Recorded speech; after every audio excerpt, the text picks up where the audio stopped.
Alors, deuxième partie de ce test 4 avec des questions extrêmement simples qui faisaient appel à la notion de réactivité en chimie organique.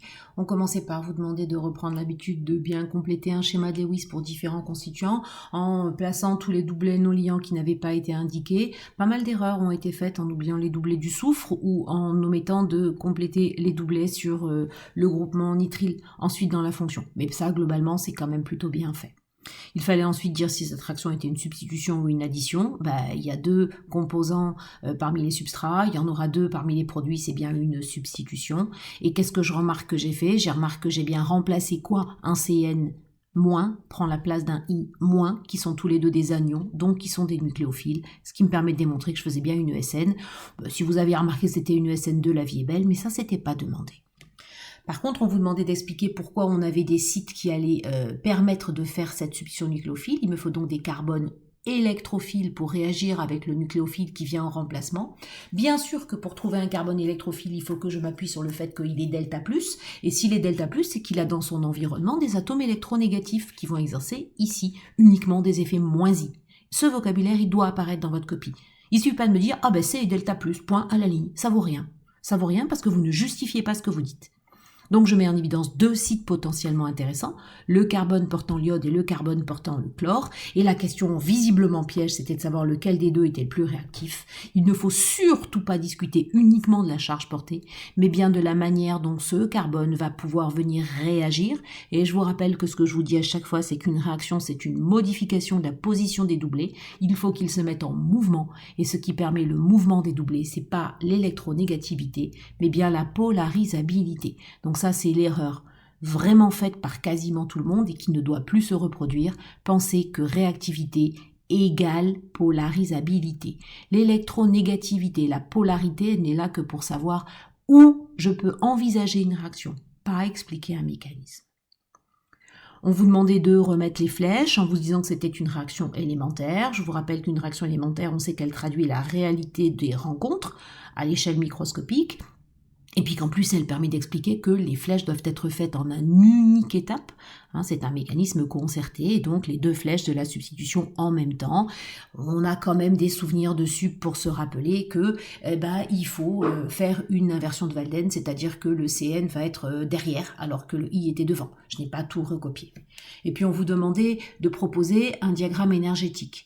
Alors, il y a plein de bêtises sur ces diagrammes énergétiques. Faites très attention d'abord à ne pas oublier de nommer les axes. Faites très attention à dire ce qu'il se passe dans chacun des états particuliers. L'état initial, on peut préciser la nature des réactifs impliqués, Ri et Cn-. L'état final, on peut dire ce qu'on fabrique, RCN plus I-. Il est important que le niveau énergétique de RCN plus I- soit plus bas que celui de Ri plus Cn-. Pourquoi? Parce qu'on a dit que la réaction était exothermique, c'est-à-dire qu'il y a de la chaleur qui va être dégagée. L'énergie de l'état final est plus basse que celle de l'état initial. Et bien entendu, il fallait passer par un état de transition. Il faut le nommer. Vous ne pouvez pas juste dire « Ah ben ça fait une bosse quoi ». La grosse bêtise était de mettre un intermédiaire réactionnel. C'était en opposition avec le fait que la réaction était élémentaire. Voilà. Après, je ne vais pas glisser parce que tout le reste, c'est du vocabulaire et que normalement, vous auriez dû être à l'aise sur ça.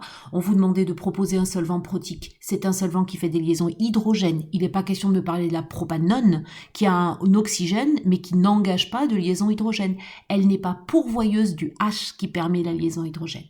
Voilà. Elle serait donc protophile mais pas protogène. Ici, on vous demandait un solvant protogène. Bien. Définir le mot stéréosélectif, le mot stéréospécifique, c'est dans le cours. Quelque chose qui est stéréosélectif met en évidence qu'on forme majoritairement un stéréoisomère, alors qu'il pourrait y en avoir potentiellement et théoriquement plusieurs sur le produit formé. Ici, vous aviez un carbone asymétrique, donc vous attendiez d'avoir plusieurs stéréoisomères. Donc oui, la réaction était bien stéréosélective. Pour savoir si elle était stéréospécifique, il fallait savoir si le stéréoisomère majoritairement formé dépendait d'une propriété de stéréochimie du réactif utilisé. Donc il fallait réfléchir à que se passerait-il si on changeait les propriétés stéréochimiques du réactif. Vous remarquerez que j'ai donc placé l'iode en arrière et non plus en avant. Bien sûr, c'est l'inversion de Walden qui était derrière et bien entendu, j'obtiendrai un composé qui est toujours un stéréoisomère sélectionné mais qui n'est pas le même, donc qui est bien spécifique de la stéréochimie du réactif utilisé. Donc bien sûr, cette réaction est stéréospécifique. Dernier mot que vous deviez expliquer, est-ce qu'elle est régiosélective? J'attaque bien le carbone lié au I et non le carbone lié au chlore. Certains ont fait une confusion sur de la chimiosélectivité. Je peux comprendre votre confusion, je l'ai d'ailleurs pas toujours sanctionné, mais il faut aussi que vous pensiez qu'un CI ou un CCl, ce sont deux halogénoalcanes, c'est la même famille de réactifs en fait.